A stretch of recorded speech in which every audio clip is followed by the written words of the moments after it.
les animosités, les disputes, les divisions. Combien de divisions il n'y a pas au milieu de nous dans l'église? Et Dieu regarde cela et il est attristé. Les sectes, comme je parlais du clanisme, ça parle aussi du sectarisme dans l'église. L'envie, l'ivrognerie. Des excès de table. Là, je rigole toujours. Parce qu'il y a des gens qui critiquent des frères parce qu'ils sont dans l'impudicité. Ça, c'est connu. Mais il y a des gens, leur péché, c'est leur assiette. Tu critiques celui qui est dans l'impudicité, mais Dieu voit quand tu manges. Toi, ton péché, c'est l'assiette. Toi, ton péché, c'est le verre. C'est-à-dire, tu bois, mais tu ne sais pas t'arrêter. Tu manges, tu ne sais pas t'arrêter. Avec Dieu, toute chose, il faut qu'il ait la mesure. C'est étonnant. Alléluia. Il faut la mesure en toutes choses. Parce que toi qui critiques ton frère, qui est peut-être impudique, idolâtre et toutes ces choses, mais il dit les excès de table. Et les choses semblables. Et quoi? La suite qui m'intéresse. Je vous dis d'avance, comme je l'ai dit, n'est-ce pas, que ceux qui commettent de telles choses feront quoi? Je vous dis d'avance, comme je l'ai déjà dit, donc il est en train de rappeler que ceux qui commettent de telles choses n'hériteront pas le royaume de Dieu. Donc les chrétiens charnels n'hériteront pas le royaume de Dieu. Les chrétiens qui se retrouvent encore dans ces choses. Et nous sommes dans un monde où il y a tellement la complaisance.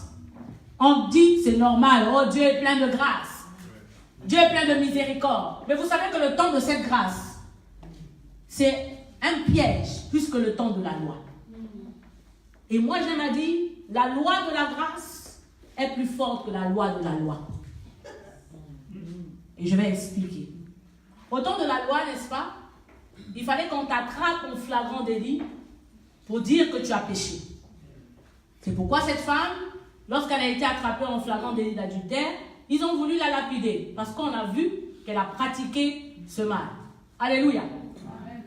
Mais dans la loi de la grâce, Jésus dit, lorsque tu regardes seulement la femme d'autrui, tu ne l'as même pas touchée.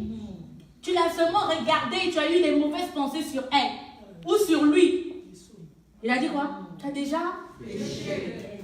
Lorsque tu as seulement haï ton frère dans le cœur, il dit tu es déjà un meurtrier. Non. Quand tu as déjà haï, c'est que tu as déjà tué. Or, dans la loi, il fallait qu'on te trouve en train de mettre le couteau pour qu'on dise que tu as péché. Mais là, rien que dans la pensée. Nous sommes au temps de la grâce. Mais Dieu regarde au cœur.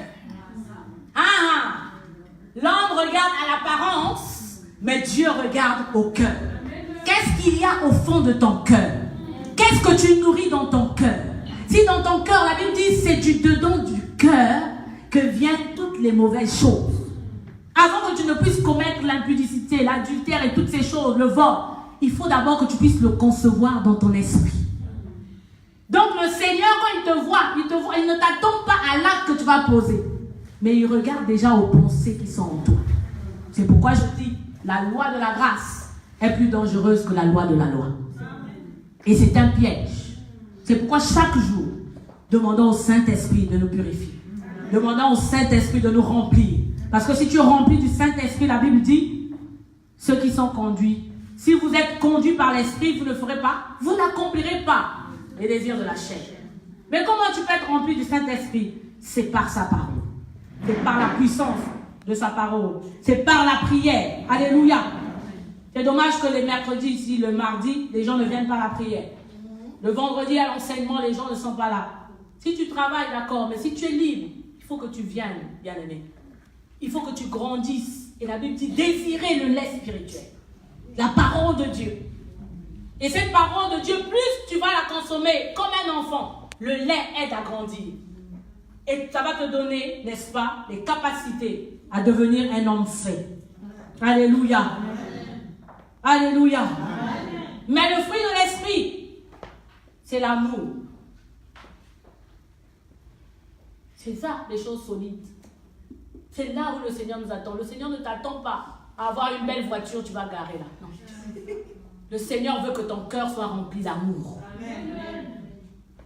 Parce que tu peux avoir la belle voiture. Si l'Esprit de Dieu n'est pas en toi, l'Esprit d'amour n'est pas en toi, tu marches comme dans un tombeau. Alléluia. L'amour de Dieu doit remplir nos cœurs. C'est pourquoi chaque jour nous devons travailler à cela. C'est cela, quand il parle des choses solides, c'est-à-dire ressembler à Christ continuellement. Devenir comme il est. Le ressembler davantage, lui ressembler davantage. Or, Jésus est amour. Alléluia. C'est pourquoi il a dit, Dieu nous a fait à son image et selon sa ressemblance. Donc nous devons lui ressembler. Mais comment tu vas ressembler au Seigneur? C'est en demeurant dans sa parole, en demeurant dans la prière, en te laissant conduire par son esprit. L'esprit d'amour. Mais qu'est-ce que les gens cherchent? Ils cherchent autre chose aujourd'hui. L'amour, le fruit de l'esprit, c'est l'amour. La joie. Comme les gens qui viennent ici, vous êtes toujours tristes. Que Dieu bénisse Maman Brigitte qui nous a exhortés ici le vendredi. Alléluia. Il dit, allez dans sa présence avec joie. Célébrez l'Éternel. Chantez-lui des cantiques. Ça ne dépend pas de ton frère, ça ne dépend pas de ta soeur. Ça dépend de l'Esprit de Dieu en toi. Quand l'Esprit de Dieu en toi, tu es dans la joie. C'est pourquoi David pouvait dire, je suis dans la joie quand on me dit, allons dans la maison de l'Éternel. Le dimanche, si tu n'as pas pu être là dans la semaine, mais le dimanche, tu dois venir avec empressement. Parce que tu viens rencontrer ton Seigneur. Tu viens rencontrer ton roi. Tu viens rencontrer celui-là qui accomplit pour toi les merveilles. Mais quand nous venons, nous sommes nonchalants. Quand nous venons, c'est à peine que le Seigneur se réjouit de nous. Parce qu'il voit l'état dans lequel nous venons dans sa maison. La joie du Seigneur est notre force. Quelles que soient les difficultés, quels que soient les problèmes, quelles que soient les situations, sois toujours joyeux, bien-aimé. C'est pourquoi la Bible dit, soyez toujours joyeux. Et dans le psaume que nous avons partagé ici, le vendredi, la Bible dit dans le psaume 84, ceux qui se confient en l'Éternel, même lorsqu'ils traversent la vallée de Baca, ils la transforment en une source et la pluie la couvre de bénédiction. C'est-à-dire Dieu attend notre attitude quand tout va mal. Quand tout va mal, ce n'est pas le moment de t'arrêter. Quand tout va mal, ce n'est pas le moment de te plaindre. Mais quand tout va mal, c'est le temps de lever ta tête et de voir que le Seigneur est avec toi. Malgré cette situation, je veux avancer. Malgré cette situation, je veux percer. Moi-même, je la transforme en source. Vous savez que les épreuves sont les opportunités de Dieu pour voir sa gloire. La Bible dit, il la transforme en une source. C'est-à-dire, il y a plein d'opportunités face à l'épreuve. Si seulement, comme l'homme de Dieu disait, tu t'assois et tu réfléchis, tu verras, il y a une porte derrière cette situation. Il a dit, la Bible, la pluie maintenant la couvre de bénédiction. C'est-à-dire, quand Dieu voit déjà que tu es dans une attitude de louange, la faveur de Dieu vient sur toi. Alléluia. Quand Dieu voit que tu n'es pas de ceux-là qui se plaignent, se lamentent, parce que tu sais qu'il tient ta vie entre ses mains, il ne t'abandonnera pas. Je dis à quelqu'un, il ne t'abandonnera pas. Je dis à quelqu'un, il ne te délaissera pas. Il sera avec toi et il sera le sujet de ta joie. Pourquoi il dit que la joie de l'Éternel est notre force? Parce que ce que le diable attend de toi, c'est la tristesse. Or, quand tu es joyeux, ça veut dire qu'il va se dire, oh, malgré ce que je suis en train de faire là, toujours joyeux, il va abandonner. Alléluia. Tu sais, même une femme, même si tu es mariée, quand l'homme te fait tellement de mal, mais tu lui rends toujours par le bien, un jour il finira par changer. Elle dit, j'ai tellement fait. Cette femme m'a supporté malgré tout ce que je fais. Donc je dois arrêter aussi un peu. Ton attitude peut changer le comportement de celui qui fait le mal. Alléluia. C'est pourquoi face au mal, sois toujours dans la joie. Ne laisse pas à l'ennemi le temps de te décourager, mais sois toujours joyeux. Quelqu'un dit amen. Il dit le fruit de l'esprit, c'est la paix. La paix de Dieu. Pourquoi il dit la paix? Vous savez, avant que Dieu ne puisse exaucer ta prière, le premier signe de l'exaucement de ta prière, c'est la paix. Le premier signe, en tout cas moi je l'ai expérimenté, je ne sais pas ce qui te concerne, mais moi quand je prie et que je dépose ce fardeau au pied du Seigneur, Et je sors, je suis dans la paix. Quand je suis en paix, là, ça veut dire que je sais que Dieu a déjà fait. C'est-à-dire, je lui ai abandonné ça. Je sais qu'il va faire et il va faire encore. Là, ça ne dépend plus de moi, ça dépend de Dieu.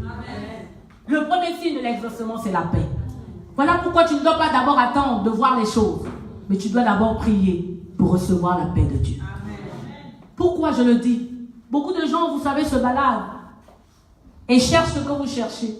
Vous voyez quelqu'un, il est dans la voiture, une très belle voiture, mais il manque de paix.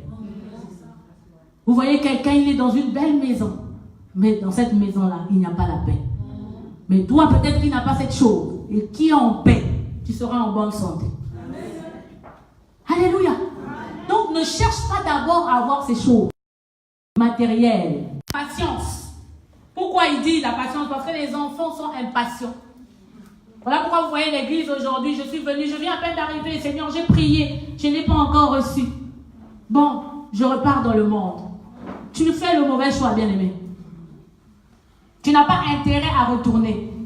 Tu as intérêt à avancer. Tu es impatient. Et vous savez que l'impatience est un mauvais fruit. Pourquoi? La Bible dit l'impatience d'Abraham a produit qui? Ismaël. Et Ismaël, c'est le problème que nous avons jusqu'à aujourd'hui à cause de l'impatience d'Abraham. Et pourtant, Dieu lui avait promis. Il a dit quoi? Je te donnerai un fils. Mais entre le temps où Dieu a donné la promesse et le temps d'accomplissement, il fallait un temps. Un temps de patience. Il fallait un temps. Et ça a fait combien d'années? 25 ans durant. Toi, ça fait combien d'années que tu es dans le Seigneur? Je ne dis pas que tu dois attendre 25 ans pour recevoir ce que Dieu t'a promis. Mais ce que l'Esprit veut te dire, c'est que Dieu t'exhorte à la patience. Tu ne marches pas selon le chrono des hommes, selon la montre des hommes, mais tu marches selon le chrono de Dieu. Les gens peuvent te dire, oh là j'ai avancé, tu n'es pas encore marié. Là j'ai avancé, tu n'as pas encore d'enfant. Là j'ai avancé, tu n'as pas encore de travail. Oh, la Bible dit, espérant contre toute espérance. Amen. Abraham a cru que ce que Dieu lui avait annoncé, il devait l'accomplir. Parce que Dieu n'est pas un homme pour mentir. Il n'est pas le fils d'un homme pour se repentir. Ce qu'il a dit, il le réalisera, quel que soit le temps. Mais il veut travailler à notre patience. Et quand on dit que Dieu travaille à notre patience, ça veut dire qu'il travaille à ta confiance vis-à-vis de lui. Ça veut dire que tu dois avoir confiance en Dieu. Tu dois développer ta confiance en Dieu. Parce que si tu n'as pas confiance en Dieu, tu vas aller chercher d'autres dieux. Et c'est le problème de beaucoup de chrétiens aujourd'hui. Parce que tu attends ce que tu attends et que tu ne vois pas encore, tu vas chercher des voies détournées.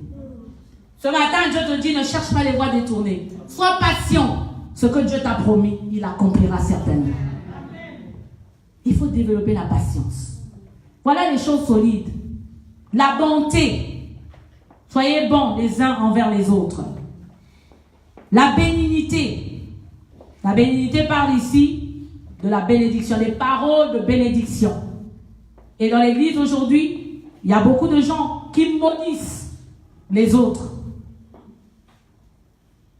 Et je connais certains pasteurs qui maudissent leurs fidèles. Quand ils n'ont pas apporté l'argent. Quand ils n'ont pas apporté l'argent, les dîmes, il les maudit. Je vous maudis. Un pasteur rempli du Saint-Esprit, il maudit ses fidèles. Il n'a pas reçu. C'est encore un enfant qui n'a pas reçu le Saint-Esprit. Alléluia. Parents, bénissez vos enfants. Femmes, bénissez vos maris. Maris, bénissez vos femmes. Alléluia. Entre frères et sœurs, bénissez. Bénissez et ne maudissez pas. Le Seigneur a dit, bénissez. D'où vient que c'est la malédiction qui sort de notre bouche au lieu de la bénédiction? Il a dit de la même bouche, Jacques dit, vous adorez le Seigneur et de la même bouche vous maudissez vos frères. Maldire, maudire, c'est aussi médire. Les médisances, les calomnies sur les frères et sur les sœurs. Ce n'est pas une très bonne chose. Alléluia. La fidélité. Soyez fidèles. Le Seigneur attend de nous une église fidèle. Surtout aujourd'hui, la Bible dit, ne quittez pas vos assemblées, mais soyez fidèles. Aujourd'hui, les gens vont à gauche et à droite parce qu'ils manquent d'esprit de fidélité. Tu sais, là où tu as semé, c'est là où le Seigneur va te bénir. Et pourquoi vous êtes étonné que certains viennent à l'église, ils partent, ils ont semé quelque chose. Quelqu'un d'autre va arriver, va venir semer, moissonner ce qu'ils ont semé. Pourquoi? Parce qu'au moment où c'est sorti, au lieu d'être là à sa place, il est parti. Et vous serez surpris de quelqu'un qui vient à peine d'arriver à l'église reçoive la bénédiction de quelqu'un d'autre.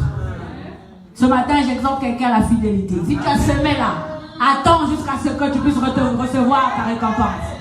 Et la Bible dit, Dieu n'est pas injuste pour oublier. Ce que tu as semé, il faut que tu puisses le moissonner.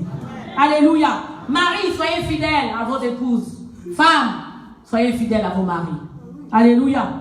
Ça aussi, c'est un problème. Et dans les foyers, il manque de fidélité.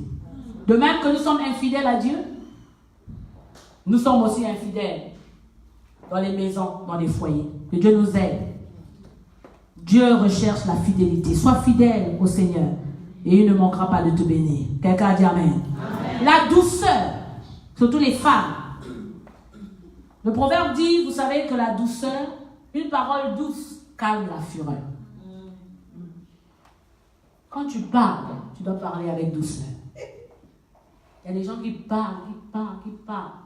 Surtout les femmes. Je parle surtout des femmes. Parce que quand le mari a 1 an, toi tu es déjà à 10. C'est-à-dire tout ce que tu as sorti là, ce sont des bombes et des scuds. Vous savez, la parole est créatrice. Hein? Ce que tu sors, ça a de l'effet. Nous devons faire attention à ce qui sort de notre bouche. Amen les mamans. Amen. Alléluia. Tu dois parler avec douceur. Même les hommes aussi. Vous avez besoin de tempérance pour les hommes maintenant. Parce qu'aujourd'hui, dans les foyers, beaucoup d'hommes battent leurs femmes. Voilà les crédits. Tu es chrétien, tu viens ouvrir la Bible ici. Mais quand tu tapes ta femme là, on ne peut plus te reconnaître. Chrétien charnel.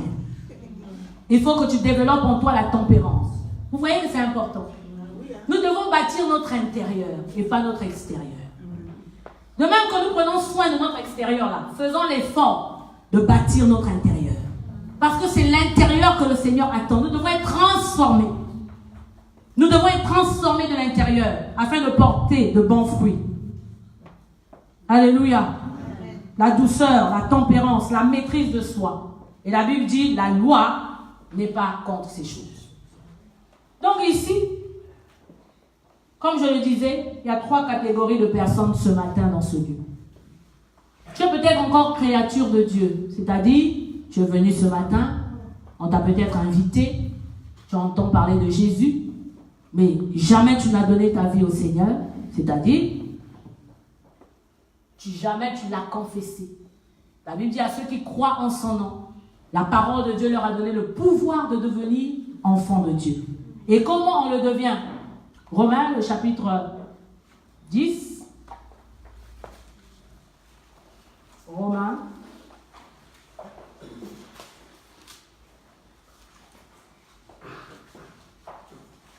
chapitre 10,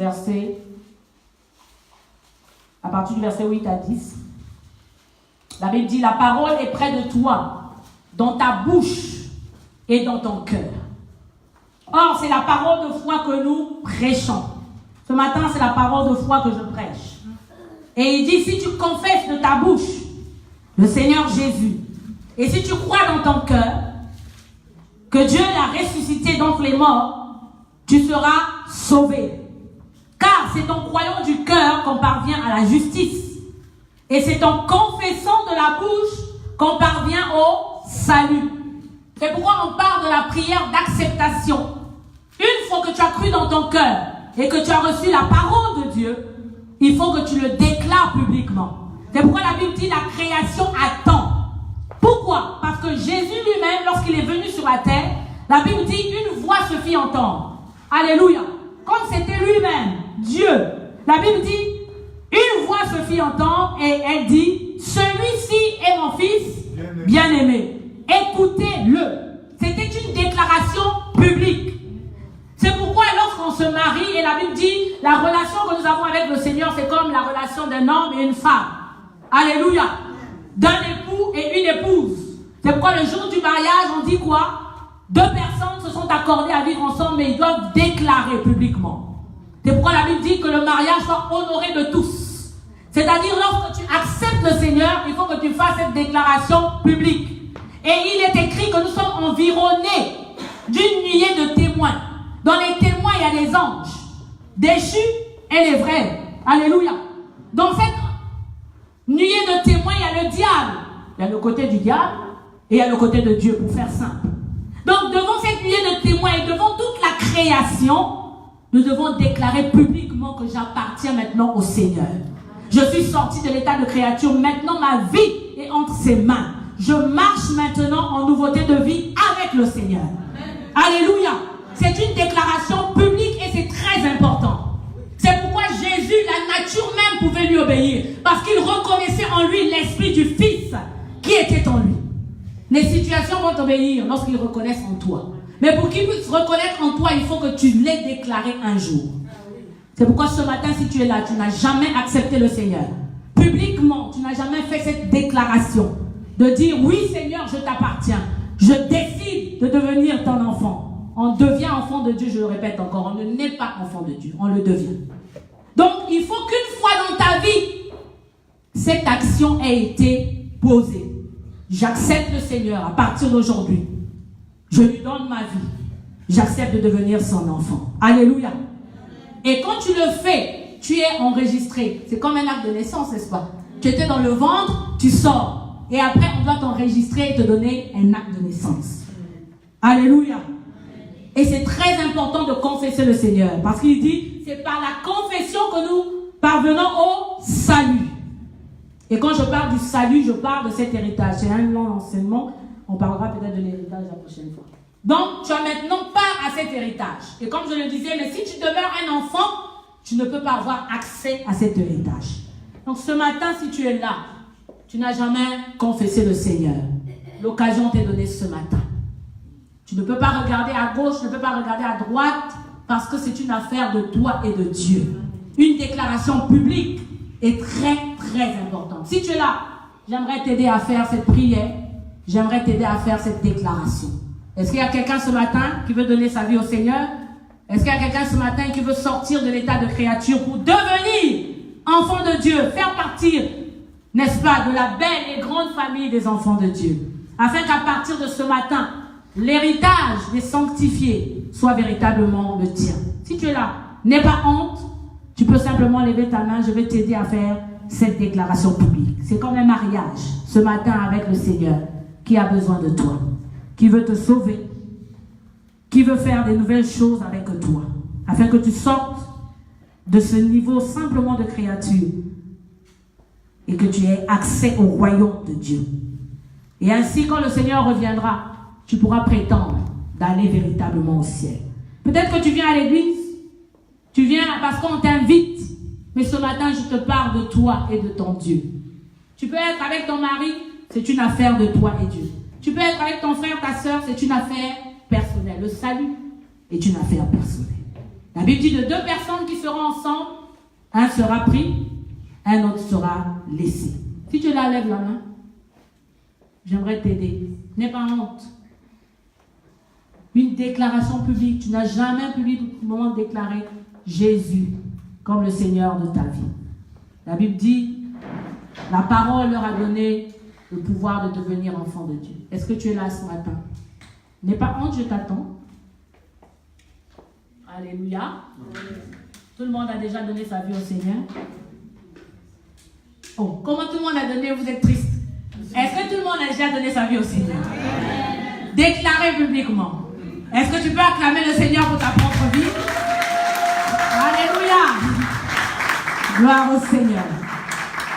Alors, si tu es là ce matin et que tu as écouté cette parole, tu es encore, quand même, tu regardes ta vie, mais tu sens que tu n'es pas un chrétien qui croit. Je ne sais pas depuis combien de temps tu as donné ta vie au Seigneur. Peut-être 1 année, 2 ans, 3 ans, 10 ans, 15 ans, peut-être même 30 ans. Mais tu es comme cet enfant qui ne grandit pas. Tu sens que ta vie chrétienne est comme un handicap. C'est-à-dire, on doit te pousser. Est-ce que vous avez l'image de cet enfant dont je parle? Hein? Un enfant handicapé qui ne grandit pas. Pourquoi tu ne grandis pas? Parce que tu te retrouves encore dans ces choses que nous venons de citer ce matin. Il y a beaucoup de gens qui ont aussi la volonté d'abandonner. mais qui n'arrivent pas. Et leur vie, ça va, un jour ça va, un jour ça va pas. Un jour je repars dans ce péché, un jour j'abandonne. Donc c'est clopin, clopin. Mais ce matin, le Seigneur veut te faire du bien. Ce matin, le Seigneur veut te remplir de son esprit, afin que tu ne sois plus un enfant, mais que tu deviennes un fils de Dieu. Alléluia. La Bible dit aussi longtemps, n'est-ce pas, que l'héritier est un enfant. Il ne diffère en rien d'un esclave. Tu es héritier de Dieu, et je le répète encore. Dieu t'appelle à un héritage glorieux. Dieu t'appelle au succès. Dieu t'appelle à la gloire. Et peut-être que ce matin, tu sens que ta vie chrétienne est limitée, est bloquée. Tu veux faire des progrès, mais tu n'arrives pas. Tu es un chrétien, mais tu demeures charnel. Tu n'es pas rempli du Saint-Esprit. Peut-être qu'au milieu de nous, il y a ce genre de personnes. Ce matin, nous allons prier le Seigneur, afin que le Seigneur puisse nous remplir de son esprit. Alléluia. Afin que ce matin, nous puissions être conduits par l'Esprit de Dieu. Pour que tu entres en pleine possession de ton héritage en Christ. Tu as besoin du Saint-Esprit. Est-ce que nous pouvons nous mettre tous debout maintenant? Et nous allons prier le Seigneur. Merci Seigneur. Merci Jésus. Alléluia. Oui, bien-aimé, comme nous l'avons dit ce matin, peut-être que tu es encore de ceux-là qui se retrouvent dans ces choses. Les querelles, les disputes, les jalousies, l'idolâtrie, les sectes, toutes sortes de choses. Mais Dieu veut ce matin que tu sortes de ce lot, que tu changes de niveau, que tu deviens un homme spirituel, que tu deviens un chrétien, mais un chrétien spirituel, un fils. Parce que la création n'attend pas la révélation des enfants, mais la création attend la révélation des fils. Tu es peut-être enfant parce que tu es né de nouveau, ça ne fait pas longtemps que tu as donné ta vie au Seigneur. Mais tu es peut-être aussi enfant parce que tu es né de Dieu, mais tu es demeuré enfant. Et si tu es demeuré enfant, c'est un handicap.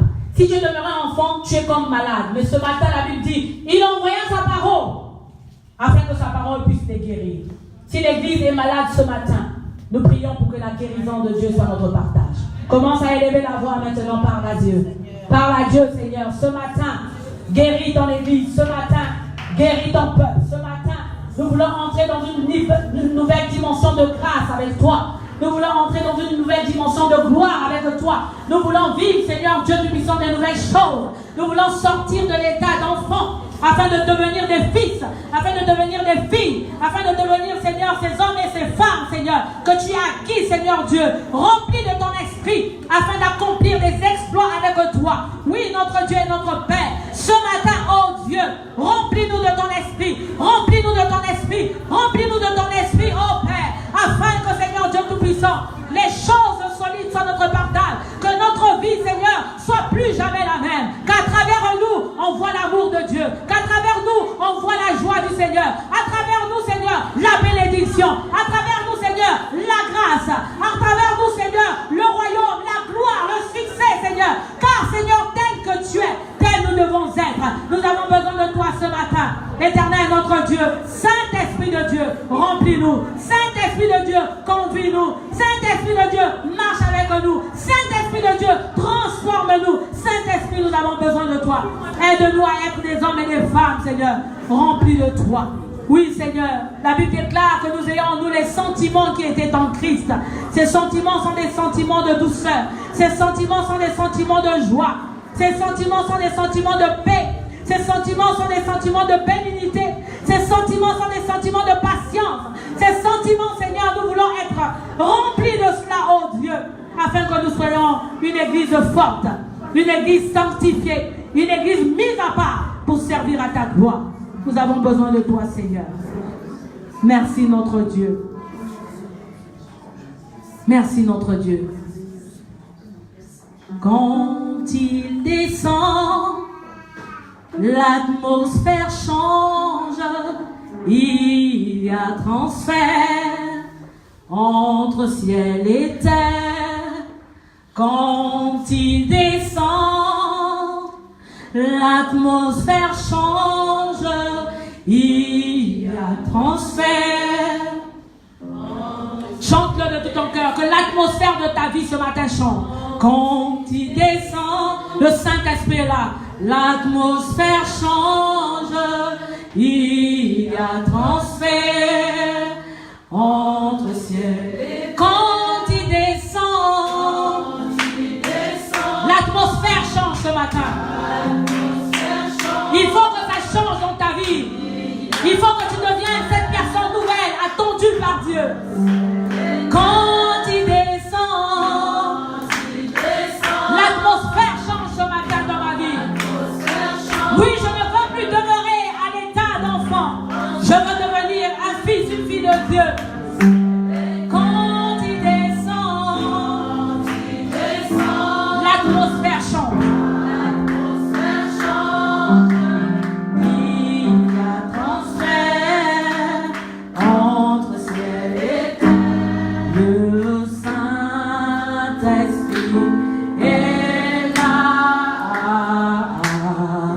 Le Saint-Esprit est là.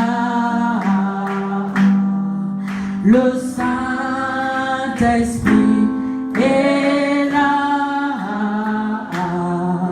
Le Saint-Esprit est là. Quand il descend, oui, tout s'arrête. Oui, tout s'arrête.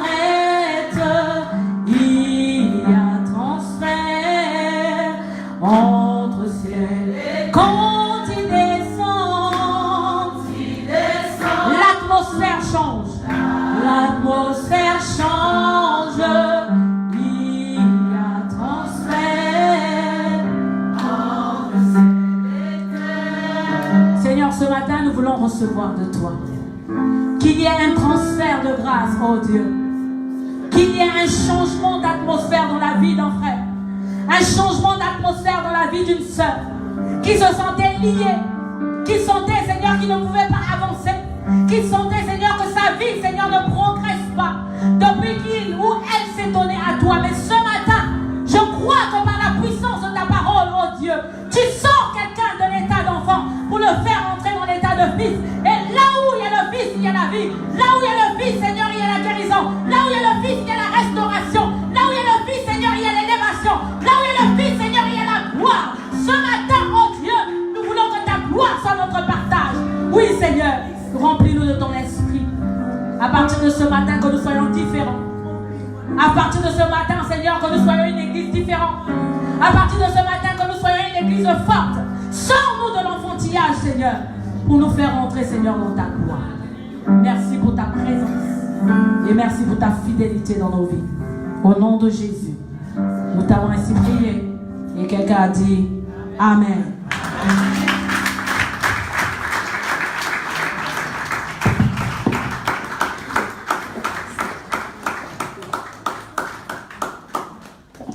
Alléluia. Nous avons été bénis, n'est-ce pas? Dieu sait de quoi ses enfants ont besoin. Alléluia. Nous devons nous préparer, alléluia, à être des enfants.